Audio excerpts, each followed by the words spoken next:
natin. 2, 3, and 4. So for today's video ay dumating na nga yung in-order kong walis online. So ito daw yung trending na walis ngayon na matibay. So i-unbox nga natin and let's see kung ano yung itsura niya at kung talaga bang matibay. Tsambahan ko na buy one get one siya dito sa TikTok shop and sobrang mura, parang wala pang 300 pesos, 4 na walis na yung na-receive ko. So ayan, nakabukod yung handle tsaka yung mismong walis. Siyempre yung hahanapin na nating walis is talaga yung matibay, hindi madaling manlagas, hindi mabilis maputol. So ito na siguro yung swak na walis para sa ating may ganun na problem. Then 2, 3, and 4. Tapos ang kagandahan dito, iikot na lang natin yung handle niya para mabuo na siya. And that's it! Anytime mahirapan ko saan ito ilalagay kasi may sabitan na siya dito.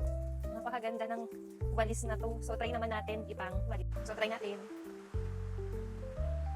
Magaan lang din siya. And then, masarap siyang ipang walis in fairness.